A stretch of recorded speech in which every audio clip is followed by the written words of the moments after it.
Yanvarın 21-də gözlənilən hava şəraiti açıqlanıb. Milli Hidrometeorologiya Xidmətinin məlumatına əsasən Bakıda və Abşeron yarımadasında hava şəraitinin arabir yağıntılı olacağı, qar yağacağı gözlənilir. Gündüz yağıntılar tədricən kəsiləcək, arabir güclənən şimal-qərb küləyi gündüz zəifləyəcək. Havanın temperaturu gecə 2 dərəcə şaxtadan 1 dərəcəyədək isti, gündüz 2-4 dərəcə isti olacaq.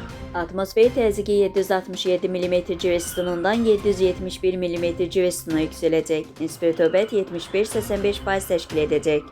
Azərbaycanın rayonlarında bəzi yerlərdə arabir yağıntılı olacağı, sulu qar yağacağı gözlənilir.